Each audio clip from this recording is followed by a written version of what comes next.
Sitting here with Matt Lovgren. Appreciate you being here, Yeah, Matt. no problem. This is No just problem. awesome short notice that you're able to swing here, and I love the new platform we were talking about on the phone a little bit, maybe car drive. But Matt, you're an entrepreneur. Happened to be a St. John's graduate, which was really cool. I know, We very found that cool. out. Yeah. But I think you just have a ton to share with our listeners about kind of your journey through medical sales, through finding out, that you do have this passion for automobiles but for entrepreneurship and for mentoring and being mentored. And Right. how did you get kind of started? Tell us your path. Tell us some things that you've learned along the way, and just yeah. Yeah, no, those are great questions, and hopefully today we can bring some value to your listeners and things like that. But one of the biggest keys that I found early on was mentorship. Yeah. Right? Having a guide, right? Yeah. If you're wanting to learn something, there's people that have a lot more experience and knowledge, and latch onto them if they're willing. If they're Yeah. willing to take you under their wings. That's been huge in my life, and as well as, frankly, it's been one of the things my mentors have told me. They said the reason we're successful is because we've duplicated and listened to people that were further down the trail than they were.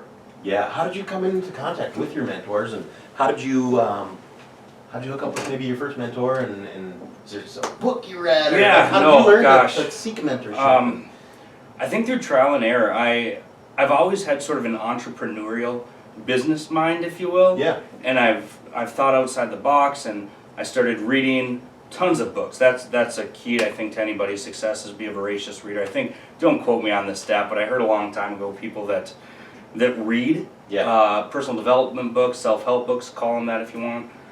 They make 50% more income or something of that nature than other astounding, people. whatever that Yeah, stat it's is, sta- yes. it's Yeah. staggering actually. So I thought, that's probably a good idea if you want to have the monetary side of success. But how I found mentorship, and I think it's through networking. I always had this vision of not necessarily what I wanted to do with my life, but what I wanted my life to look like. So my wife, she's from Europe. Okay. This was a driving factor in my life. She's like actually German, off the boat German, and I met her in southern France back in 2004.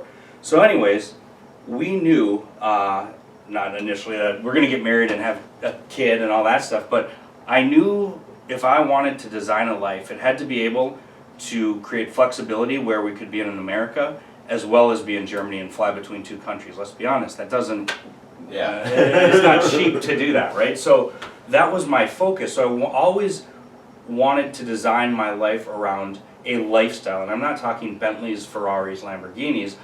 For myself, it was personal financial independence, the ability to really just make decisions based on if that brought value to our life or other people's lives, and not based on the restrictions the dollar bill could have caused from a lack of inner life, right? Sure. So I think that's important to know as you're going through college, become a master networker. And really, in a book I read, it was by Napoleon Hill.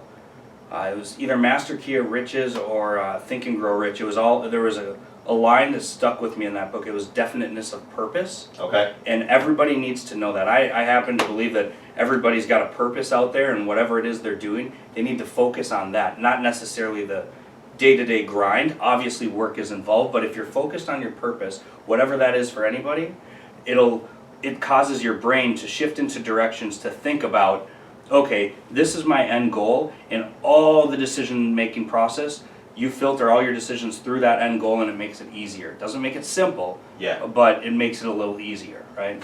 And so through networking and focusing on an end goal, you start to meet people within industry and become that master networker and learn from people that are further down the trail. And I think that's where I discovered mentorship. It was an actual definitive direction, and it's like it was something pursued. It didn't just, oh gosh, I have mentors today. Yeah. It's something that's strategic. How did you discover your purpose? Is that something you kind of had an idea about? Did you learn about that growing up? Did you have parents that were instilled those values? Did you learn it from the school system? We talked a little bit about the school system lacking some of these things that we're trying to pass on and share with the world and our listeners and the people we mentor. But I think that's a good point you brought up. How do you discover purpose? I think, again, this comes from a book, is Failing Forward. It's a John Maxwell book. It's a wonderful book. Talks about how the only way you ever learn, the only way you ever discover things about yourself is if you're failing. And here's when we kind of were spitballing before about what the school system is and what its purpose is and what it's designed to do. I'm not against school. I think school is wonderful if you have a very strategic, thoughtful purpose behind what you're trying to accomplish in school. But to answer your question, how do you discover your purpose? You have to go out. Mentorship helps, definitely as a component, but you have to really focus on what you're wanting to do. I think if you peel the onion back and you really get to what's inside a person's heart, they kind of know. Mm-hmm. I think there's a little feeling, you might not know how it's going to come together, at least I didn't, and it could be said that I still don't, right? Yeah, I mean, that's yeah. the joy of entrepreneurship. Not only am I an entrepreneur, but again, I've done sales for many years, and I think that's the joy. I think the joy is in the journey, not necessarily the end result. The end result is what gets your feet out the door, but I find joy in the journey, like Yeah. building, creating, exploring. That's Yeah. a common denominator I've found in just interviewing the few people I have and in the books and podcasts I listen to. Yeah. Common denominator. So your purpose, would you say it's tell us what your purpose is and then how you devised your current life? Yeah, well, that's a big question, and I don't want to say my purpose has changed direction. I think there's always a fundamental core of what that is, but I didn't know particularly what that was, or I didn't know how to really vocalize it or put it into words when I was in my early 20s. My purpose in my early 20s, if you want to be completely honest, it was to have a good time, maybe drink a few beers and hang out with my friends. I was Yeah. not thinking about wife and kids and all of that. I was in college, right? Yeah, I think that's absolutely. a pretty common thing. But boy, I'll tell you, after college, it's a rude awakening. Mm-hmm. As you know, you went to St. John's, I went to St. John's, wonderful university, Yeah, but not the cheapest university. right. So I sort of had to grow up quickly coming out of college because you only can defer student loans for 6 months.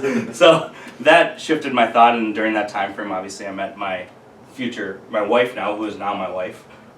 Wasn't in college, but yeah. What was your question again? Purpose. Purpose. Going back to purpose. Back in the day, it goes back to our conversation. I really wanted to design a life around what my wife and I's desires were, what our needs were, what we thought our needs were going to be, things like that. And so I think it was really interesting, and I am so thankful that I was coached this way, because what ended up happening is I was told, you know what, careers are important and focusing on the work is important and whatever it is you're doing, but keep the big thing the big thing. Okay. Because from my perspective, one of my top priorities is self-image. And I know it sounds cheesy and perhaps, but I think having a good, strong self-image is something that will put you leaps and bounds ahead of everybody. Mm-hmm. And so if you focus on a career and focus on the actual work of doing a career, well, let's be honest, they're saying what? Millennials are going to have 10 to 13 jobs now? Career changes? And I think schools are great, but I think they're asking the wrong questions. They're asking, what are you good at? Which is a fine question to ask. Oh, you're good at math. You should be a mathematician. Oh, you're good at science. You should go into biology. But what if you hate that? What if you hate biology? What if you hate anatomy?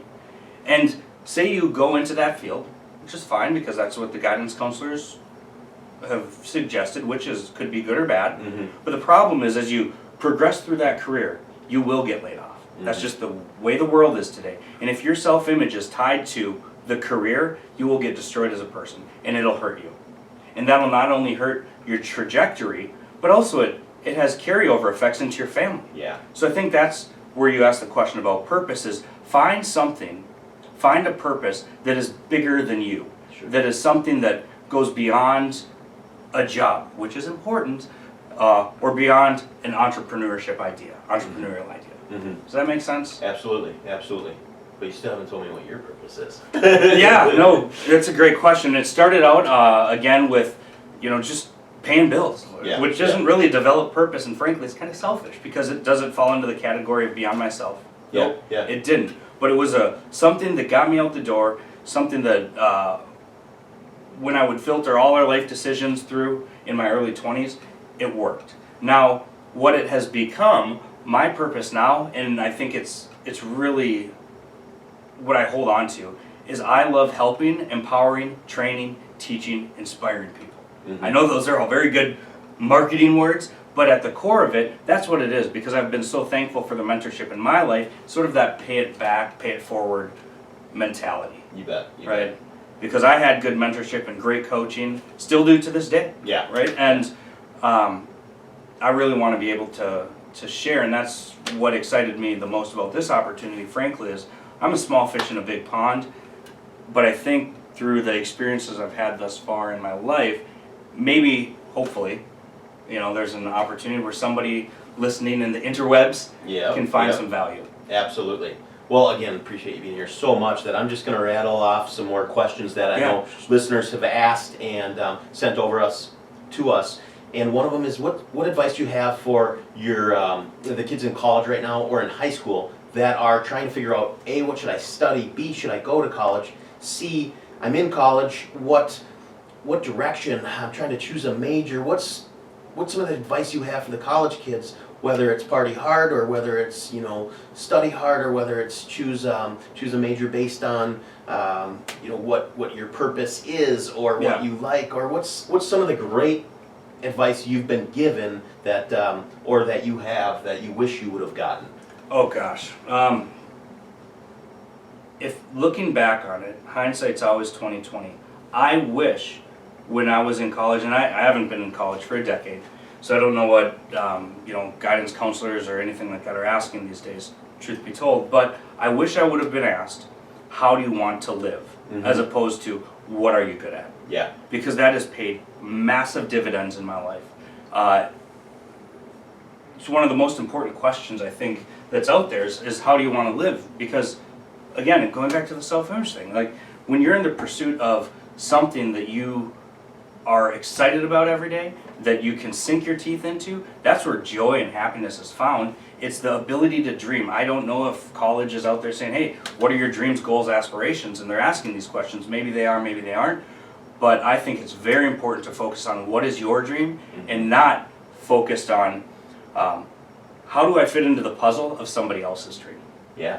Because I think that's where you're going to really have that self-discovery, which nobody can take that from you. That's profound. How do I fit into? Say that again.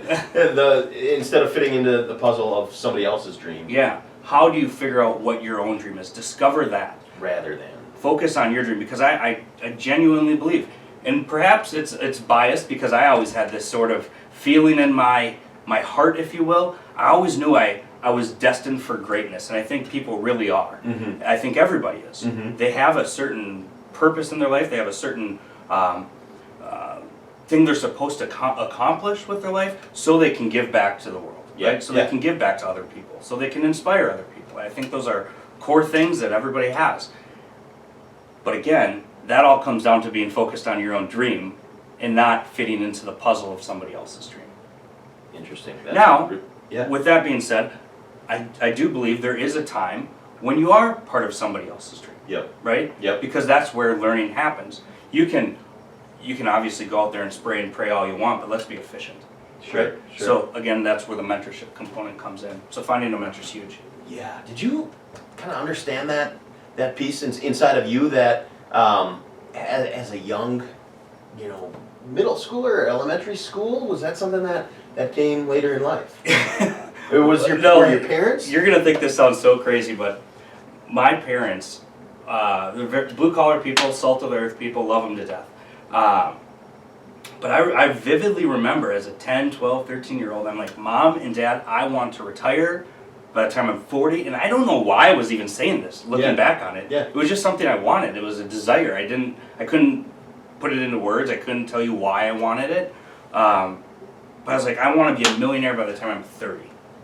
Nice. I have no idea why. There was no reason for that. What, $1 million today isn't, frankly, that much money. Right. And so I can't even, still to this day, I can't tell you why that was an important thing to me. It wasn't from a lack, it wasn't from I just thought it was a goal, right? It was a goal, I thought goals were important, I was an athlete. So I somehow, maybe in my back brain, I knew that you had to have goals, and that was just a random number I threw out there as a kid. So did I have a defined purpose? No, not really. Was there something kind of a yearning. Yeah. Was there a class or a book or a video or anything in college that you remember going, wow, I'm so glad I got turned on to this, or even after college, or anything like that you could turn somebody else on to? Yeah, the one big takeaway I learned in college, it wasn't anything technical, it wasn't anything that came from studying, it was learn how to network. Become a master networker, and I think that now is more important than anything. Look at how this started. Yeah. Right? I mean, our friend Jake, who I believe was in a podcast earlier, Mm-hmm. sent me a call and said, hey, there's an opportunity to go share some thoughts and potentially help people. Yeah. That was networking. Yeah. Pure networking. Yeah. We didn't know each other before this meeting. That's so true. What's networking to you? Because I think when some people teach networking, it's a huge turnoff. It's, who do you know that can help me today? Or it's the cheesy, how can I help you? Because I know that if I help you, you're going to want to help me. And what's higher level networking or connecting, or what is that to you, and how can you explain that? That is a really good question. I think the most important aspect of networking happens before networking. Now, the most important aspect of networking is becoming a leader. Okay. Developing yourself as a leader. Now, that comes through self-study, Mm-hmm. trial and error, go out and fail, and develop yourself as a leader so you don't just have these cheesy one-liners that when you're at a networking event you can spitball off. That's what everybody does who's at those events. Yeah. Nothing's wrong with it. It's just kind of the nature of the beast. But develop yourself as a leader and people will flock towards you. Mm-hmm. And it's I don't know why that happens, but think about, you're an athlete, let's use a basketball analogy. Mm-hmm. Look at Michael Jordan or LeBron James. Mm-hmm. I mean, those guys are leaders in their own right. They're top of the game in the sports world, Mm-hmm. right? Why are people so attracted to that? It's because they're the leaders. Yeah. It's because they're the top of the game. The same thing happens as you're trying to develop your network. You develop yourself so you bring value, and that value cannot be hidden. People feel it. People can hear it in your voice. You just carry yourself differently. Bring value. Bring Become value. yourself first. Mm-hmm. I love that. And frankly, if you don't go the entrepreneurship route and you go being a traditional employee, whatever, that's what companies pay for these days. They do not pay for technical ability unless you're going to do like brain surgery or something very, very specific. If you have a normal degree from a normal university and you want to move through the corporate ranks quickly, develop yourself as a leader because they pay for capacity to lead, not the capacity to talk about a product. That is great advice. How did you learn how to become a leader? It seems like you're a born leader. I know some people say, I'm just not a leader, it's just not in me, and I don't know, that may be okay too. I know you were a top athlete in the pole vaulting, correct? Yeah. And you were number one in the state at some point. I was seeded number one in the state, but Okay. I choked. Was that where you learned your leadership skills, through athletics? Were you taught that? Is it something that's you're born with? What do you think there? No, that's a good question too. I think for me, yeah, experiences start to develop you as a leader, but I don't think you become a leader because you say you're a leader, Mm-hmm. right? I mean, I can say I'm a leader, and if nobody's following you, you're just walking around by yourself. Right. Right? I mean, you're not really a leader. Leadership is earned. I think it's through reading books, through experiences. But again, it goes back to what we were talking about before: failing forward, try, fail, adjust, figure out what it is you're interested in, pursue it, become an expert, and you never really become the expert, right? You always be curious, always be learning, always stay humble, and I think through that you will start to develop a leadership disposition. I like it. Okay, so let's say there's a 30-year-old that has tried 8 different jobs. Millennial Mm-hmm. here at 30, we'll say they just haven't found their way, haven't figured out what really is going to bring them fulfillment, and they're trying to figure it out. What advice would you have for that person? Focus on the dream. Okay. Focus on your dream, because I think at the age of 30 you've probably had enough life experiences to where you know exactly what you don't want, Yeah. right? Yeah. And I think a lot of people in the workaday world right now are experiencing that. They're ping-ponging from job to job to job, and they're realizing, I don't like this, I don't like this, I don't like this. Well, now it's probably time to start focusing on, gosh, if it's not working, change. Mm-hmm. You know, a lot of people are afraid of change, but I personally believe that's where safety is in change, right? That's kind of Interesting. Pardon? Interesting. Yeah. I haven't heard that, so elaborate on that. Well, the reason I think safety is found in change is because I read in a book a long time ago, you're either growing or you're dying. Okay. There's no stagnation. Okay. And the only way to grow is to change. You can't be stagnant and change, Sure. right? Yeah. So if you can develop the spirit of yearning for change at the appropriate times, Mm-hmm. and always having this personality of being okay with it, I think that's where you start to hone in on what it is you're supposed to do. So if people think the opposite of that, and that's why that was so kind of. Well, it's not taught in schools, that's Yeah. Wow. I haven't Yeah. heard it put that way, and it's a different way of looking at it. Right. I like that. But that, again, is it scary to pursue your dream? Yeah, Mm-hmm. of course, Yeah. right? Yeah. I mean, think about it. I guarantee, when most kids were 10, 11, 12 years old, what they want to be? Basketball Yeah. player. I want to be a football player. Yep. And then, which is fantastic. Now you need some God-given talent and ability to do that. Yep. But at what point do people stop dreaming? And at what point do people start becoming not 100% content with what they're doing? I think nobody thinks about those questions, and that's why I genuinely believe there's a lot of 25 to 30, 40-year-olds that are just kind of floating because they're not in the pursuit of anything. They're like, I've tried this, I've tried that, I've tried that. Well, let's go back to the dream. Let's go back to focusing on deep down, really take some time, get in a quiet place and think about what it is you really want your life to look like, then recalibrate.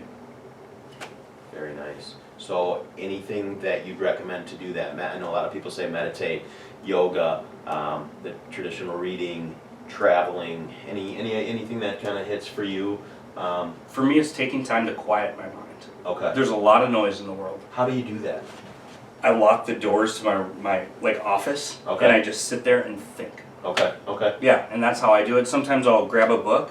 A book that changed myself early on was a book called Rich Dad Poor Dad by Robert Kiyosaki. I know Yeah. it's a staple, but it's a wonderful book. And I know there's a lot of people that are like, oh, you can rattle off 10 self-help books, but who actually reads them? Mm-hmm. And when I say read, I just don't mean read them because then you can go into a job interview and say, oh yeah, I've read Napoleon Hill and Robert Kiyosaki. No, read them to learn. Yeah. Why are you reading? Is it to actually develop yourself, or is it to just check the box? This check the box mentality is ridiculous. Yeah. And That's huge. you're not actually going to learn. That's huge. Okay, I'm just I'm taken aback by all the advice you've given. I think there's a ton of value for our listeners here. And one thing I don't know about you is, do you have kids? And if you do, I do. what advice do you have to young dads? Because I think we've Right. got some young dads out there, or some Right. some people that are about to be young dads. Sure. And what have you learned? Oh my gosh. How old are your kids? My daughter, she's 4. Okay. Her name's Amelia. Okay. She's lovely. Advice for young dads. Gosh. I think it's a funny thing. I think success principles are all the same. Yeah. I don't want to be off-putting, but right now I think there's a lot of parents that are trying to be their kid's friend. Okay. I don't agree with that. Okay. We don't raise kids. We raise young adults, Yep. right? Kids are only with you for a finite amount of time. Yeah. I would rather raise someone to be a respectable, responsible individual who can bring value to the world. So as you're raising your children, filter everything through the decision of how do you want your kids to be when they're your age, Okay. right? Don't try to be their friend. They don't deserve anything yet. They're a kid. Mm-hmm. You don't need to be their friend. Be their friend when they're 30, Yeah. not when they're in their young, childhood development ages. Yeah. Be a role model. Be an example. You wanna. Here's the biggest thing about kids. You want your kids to be successful? Pursue a dream. Show them what it's like to be the example of being a point man for your family, so you can create a legacy. You can show them what it's like to pursue something greater than yourself. Mm-hmm. I think that's huge. What a value to instill into a young child of chasing a dream. There's nothing better. Yeah. You only can do that if you do it yourself. yourself. Otherwise, if you haven't done it, you're a hypocrite. Absolutely. That's huge. Anything else before we go? I didn't ask you about your new company, and Yeah, I think we got to keep our eyes out for Sure. this because this sounds really neat, especially if you're a car enthusiast, which I'm not, but Yeah. I can appreciate what you're building here. So tell us briefly Sure. about that. Well, it's very much. I'd say it's past the stage of inception, and it's the winter time here in Minnesota where we're at. So it's called the Daily Car Drive, and Okay. we're going to be an automotive vlog, if you will. We have a YouTube channel set up already, Okay. and we have Instagram. Okay. And there's very little content because it's hard to do car reviews in 2 feet of snow. Mhm. So obviously we've soft launched it, but we're going to be reviewing high-end exotic and supercars. Cool. If people in the car world are familiar with Top Gear, it's going to be very much like that, but different. We're trying to bring great content, but also a comedic element to where it's funny, and we're going to be comparing some really neat cars from Ferraris, Lambos to Fiats. And we have some really good monologues and ideas that we're going to be rolling out come this spring and summertime. No, Yeah. I also heard you were a musician back in the day. I was pursuing it full time. Back in, was full time when you're in college, but I was doing that very much so, and I had a mentor in music. His name's Phil Solem from a band called the Rembrandts. They wrote the theme song to Friends. Oh, wow. Yeah. Yeah, and so he helped me a lot in my early days, but the stars didn't align with the music thing, and I kind of still have it in my background where I'm very networked in the music world, so I could potentially do something with it later on, but right now we're focused on other things, and that's where I learned mentorship as well. From What kind of music? What was your? Were you a singer or? I was a singer and I played guitar, yeah. Cool. And I did not very well at both, but like anything, right? If you have a dream and you're chasing it, people respond, and they did back in the day. That's Gosh, neat. it's been a while though. Oh, cool. But Well, hey, I really appreciate you being here. hey, no problem. Thank I you, enjoy thank it. you, thank I you. enjoy it. So Hopefully, I I'll have you appreciate it, back too. when we can talk more about the vlog, about the vlog, yeah, Yeah. that'd be great. And if your listeners have questions, feel free to.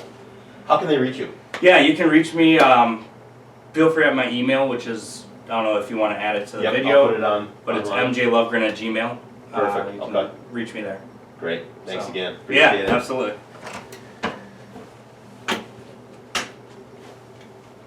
I feel like our phone call was better. It was awesome. That part of it